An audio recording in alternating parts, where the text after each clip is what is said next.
जनता मजदूर trade union council जिंदाबाद जिंदाबाद जिंदाबाद। जनता मजदूर ट्रेड यूनियन काउंसिल जिंदाबाद जिंदाबाद जिंदाबाद। यूनियन की जरूरत मोदी सरकार में क्यों है? आप सेंट्रल में हो, आप ममता से परेशान क्यों?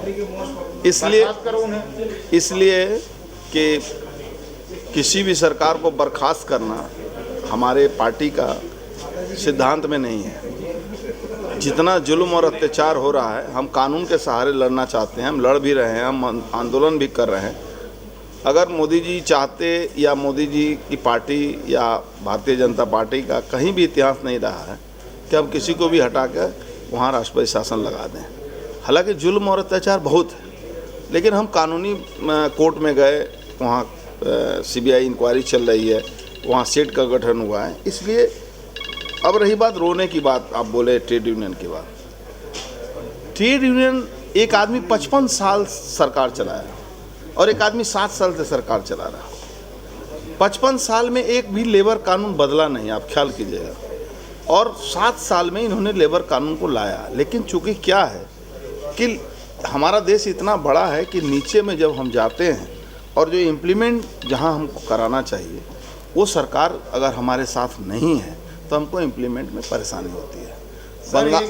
मेरा अब आप एक दिन के अंदर धारा 370 गायब, 35 ये गायब, तो लेबरों के सम्मान क्यों नहीं होता? अरे लेबर का कानून जो है, आज डिफेंस में आप बोलेंगे प्रधानमंत्री मोदी जी कुछ भी कर सकते हैं। आज नोटबंदी और ये जो डिमोनेटाइजेशन का कानून वो ला सकते हैं, लेकिन लेबर एक्ट जो बंगाल में और जो महाराष्ट्र में लागू होगा वो यहाँ से नहीं किया जाता है। उसको राज्य सरकार को करना पड़ता है। कानून बनता है, उसको राज्य सरकार बट राज्य सरकार ऐसे जगहों पर इम्प्लीमेंट नहीं करती है, और इम्प्लीमेंट नहीं करने की वजह से ये इंडस्ट्रियाँ ख़त्म होती चली जा रही हैं। सर, ये समस्या संघर्ष हमेशा रहता है। संघर्ष क्यों रहता है जबकि यूनियन बनी हुई है, सरकार वो मैं तो आपको बता रहा हूँ ना, मैं 2-3 जगह का एग्जाम्पल दिया कि जहाँ अब इंडस्ट्री ही नहीं रह गई तो वहाँ लेबर कानून और लेबर एक्ट या लेबर यूनियन कर क्या सकता है? इंडस्ट्री खत्म हो रही है, वहाँ इंडस्ट्रियों में घर बनाए जा रहे हैं। एक रात में आपने देखा, दत्ता सामंत बोल के एक नेता थे, पूरे महाराष्ट्र के सारा कॉटन इंडस्ट्री को उन्होंने ख़त्म कर दिया और सारी ज़मीनें एकदम सौदा हुआ, उसमें बिक्री कर दी गई। सारी ज़मीनों पर देखिए खड़ा हो गया, बड़ी बड़ी बिल्डिंग है। बंगाल में भी वही हाल है। हम लोग जब आए थे, देखिए मैं तो TMC भी किया हूँ। जी, आपको ट्रेड यूनियन का ये अनुभव भी है, वहाँ से आपने संघर्ष भी किया है। मैं आपसे जानना चाहता हूँ, जहाँ भारतीय जनता पार्टी की सरकारें हैं जिन स्टेट में, वहाँ के मजदूर क्या बिल्कुल व्यवस्थित हैं, सुरक्षित हैं? नहीं, मैं व्यवस्थित हैं, सुरक्षित हैं, लेकिन जितना तकलीफ़ हमें बंगाल में है उतना गुजरात के नहीं है, क्योंकि गुजरात में पैसा ज़्यादा है। पंजाब में एक समय में अच्छे पैसे मिलते थे, आज वहाँ भी धीरे धीरे कमज़ोर पड़ रहे हैं। आज झारखंड में हमें अच्छा पैसा मिलता था, आज हम धीरे धीरे कमज़ोर हो रहे हैं। तो जहाँ देखिए, जहाँ कमज़ोरी होगी वहीं आंदोलन होता है।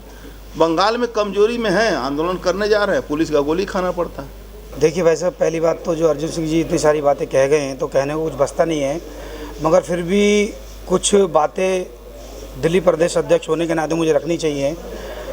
आपको मैं बता दूं, कांग्रेस के टाइम पे जब ट्रेड यूनियन बहुत अच्छे समय पे कार्य कर रही थी दिल्ली के अंदर, तो एक कानून लाके मजदूरों का हक मारा गया, उसको सरकारी हटा के प्राइवेट सेक्टर में डाल दिया गया। तो सबसे बड़ा जो घात किया गया कांग्रेस के द्वारा, वो सबसे बड़ी बात ये है कि मजदूरों का हक मारा गया। मजदूर कौन है? मजदूर वो जो खेत के अंदर अनाज उगा के, अपना खून जला के जो अनाज को उगाता है। मजदूर वो जो रेलवे स्टेशन पे अपने सर पर वजन ढोकर हम लोगों का कार्य करता है। मजदूर वो जो सफाई कर्मचारी जो रोड के ऊपर झाड़ू लगाकर जो कचरा उठाकर उसको साफ करता है। उस मजदूर को अगर उसकी मजदूरी नहीं मिलेगी तो अर्जुन सिंह जी जो कहेंगे बिल्कुल सत्य है कि ना ट्रेड बचेगा ना यूनियन बचेगी। तो सबसे पहले मेरा मानना ये है कि हमें मजदूरों के हक की लड़ाई लड़नी चाहिए और बिल्कुल साफ तरीके से लड़नी चाहिए। जैसे कि अर्जुन सिंह जी बोल के गए हैं कि ट्रेड यूनियन का एक रह गया है कि भाई वो जाते हैं सिर्फ अपनी सेटिंग करते हैं, भाई हमें कुछ मिल जाए। जब तक हम भी अपने कार्य को पूर्णतः सफाई से नहीं करेंगे, मेहनत अपने ईमानदारी से नहीं करेंगे, तब तक यूनियन और ट्रेड यूनियन नहीं रहेगी और आगे समस्या बढ़ती और विशाल रूप लेगी, ख़त्म नहीं होगी। एक सवाल मेरा आपसे है कि मैं जब से भी देख रहा हूँ, जिस प्रकार प्रकार से मोदी सरकार आई है 25-25 वर्ष काम करने वालों को तत्काल हटा दिया गया है। एक ये समझ दे करके मोबाइल पे उन्हें नौकरी से कहीं ना कहीं मजदूर मोदी सरकार भी परेशान है और आप भाजपा और मजदूर। ठीक है, मैं आपकी बात, आप ये जो कह रहे हैं कि भाजपा के टाइम पे मजदूरों को हटाया गया, मगर आप ये भी जान लीजिए कि भाजपा के टाइम पर ही दिल्ली के अंदर अभी 5000 सफाई कर्मचारियों को सरकारी नौकरियों पे रखा गया है। तो भाजपा ने अपना काम करा है।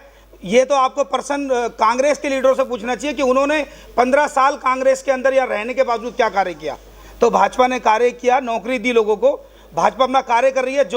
जो इतने वर्षों से जो नहीं हुआ वो 7 वर्षों में अगर अपेक्षा करेंगे हो जाएगा तो वो असंभव है, पर उस पर हम लगे हुए हैं और कार्य कर रहे हैं। और 3000 लोगों को तो रख लिया, जो पुराने लोग थे उनको पक्का करते पहले, जो इतने दिन से काम कर रहे थे, ऐसा क्यों नहीं किया? और नए लोगों को रख लिया, उनको हटा नहीं, जो लोग पहले रेगुलर थे उन्हीं को पक्का किया गया है।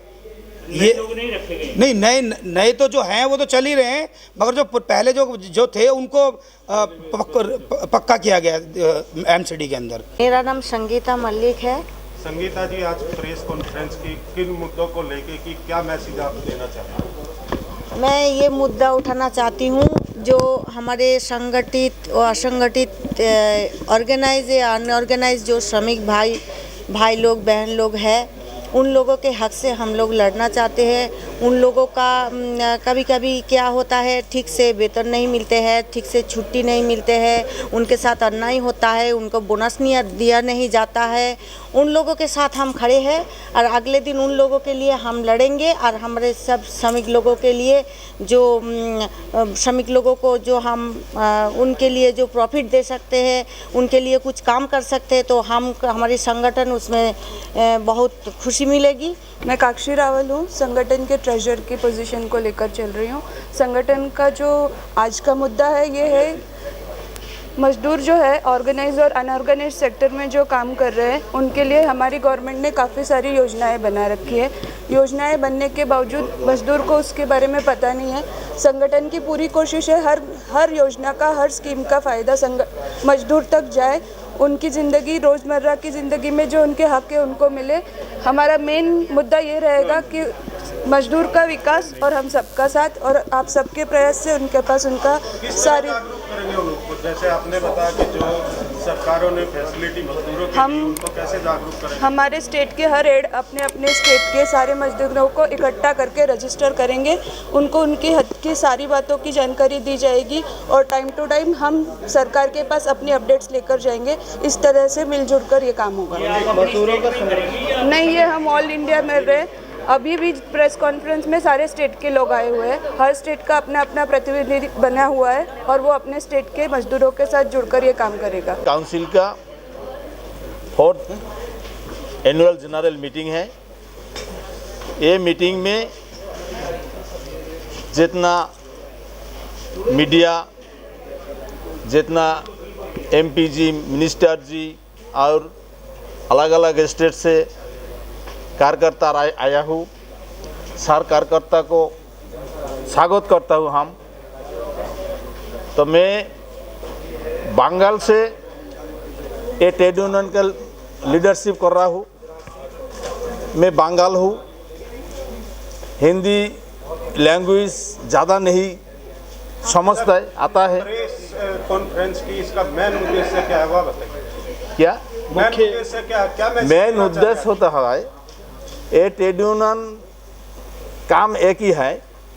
जितना श्रमिक भाइयों बहन है, हर देश में अलग अलग इंडस्ट्री है, अलग अलग कार्यक्षेत्र है, अलग अलग वर्किंग फील्ड है। वो फील्ड में जितना अनऑर्गेनाइज और ऑर्गेनाइज सेक्टर में काम कर रहा है, सारे लेबर को साथों में ये संगठन का मेन काम है।